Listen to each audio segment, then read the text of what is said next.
This is Tyler.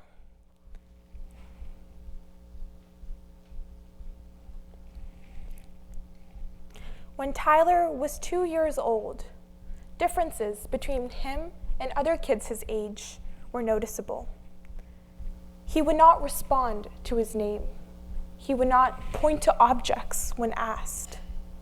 His parents were worried. Their research pointed to the autism spectrum disorder, but they quickly dismissed that idea. No, that couldn't be it.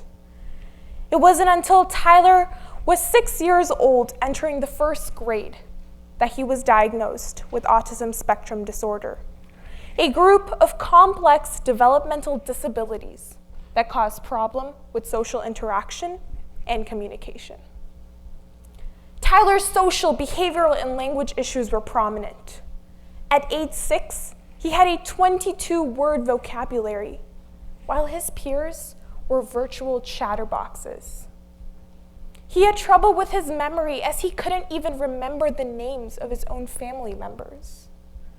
Though a sweet kid at heart, Tyler didn't interact much with others. He didn't make eye contact. He barely smiled, and most certainly hated to be touched. The truth is, when someone mentions autism, we tend to push it away, pretend like we already know about it. The media likes to show us all the feel-good stories, like the child with autism who is a great singer on Britain's Got Talent, or the other one who is their student body president.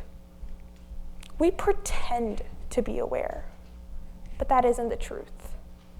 Autism can be sad, frustrating, and isolating. In the United States alone, autism affects 1 in 68 individuals, and over 100 million worldwide. Over 1/3 of adults with autism are left unemployed, and over 66% of kids with autism are bullied. In fact, I only became aware of autism in my freshman year of high school when I visited the special education community for autistic individuals. Here, I saw kids my age struggle to be heard, shut down from opportunities, even though their promising talents were so immense. I spent my afternoons with them. I would teach them the alphabet, play games with them, do anything I could.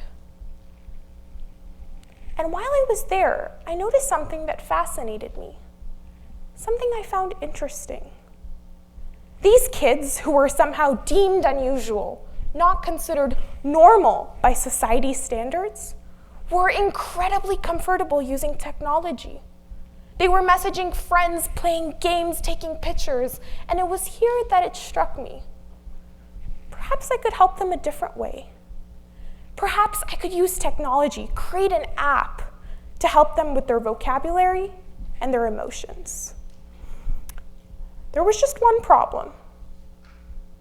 I couldn't code at all. When you need to create an app, what do you write? Where do you write it? How do you even write it? How does that work? I was so intimidated. I had seen others do it, but somehow when it was my turn, I was just lost. I didn't even know what to make my app about. With 2 other friends, I reached out to specialists, mentors, directors. We asked them what was going to help, what was needed, and what was really going to make a difference.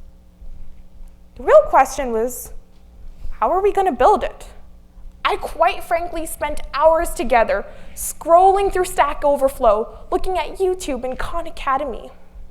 At one point, I didn't even like the app I was building, so much that I had to scratch the entire thing, rebuild, restart, and rethink.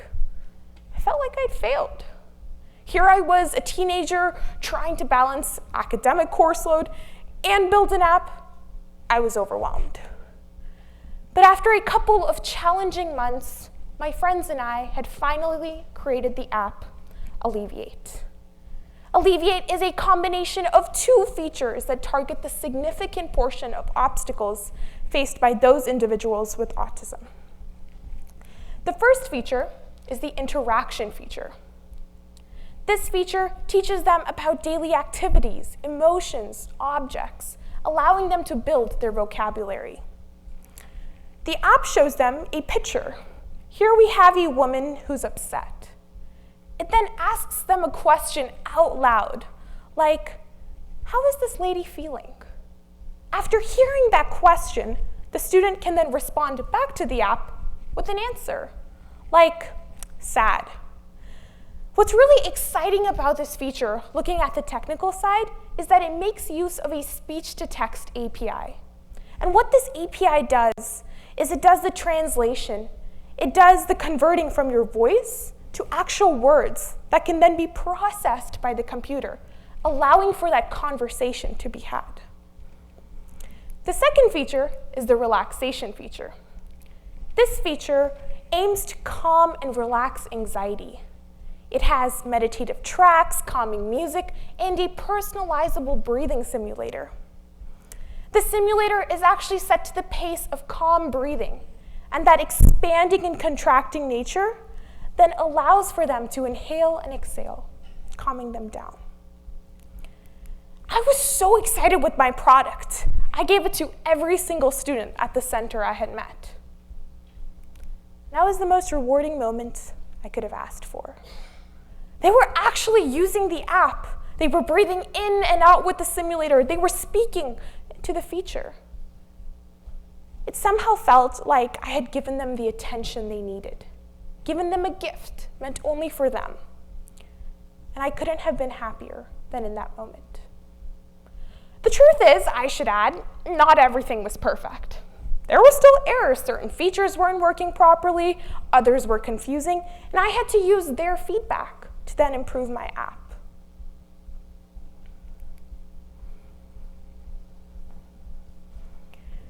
I tell you my story because I want to inspire you as young adults to take time to find ways to create a better future for the people around you. Last year, I taught over 200 kids from public schools how to code because I wanted to give them the tools and teach them a little more about technology so they don't feel intimidated like I did and can help their communities as well. So whether you choose to use music, art, science, technology, we can create a better tomorrow by starting today. Thank you.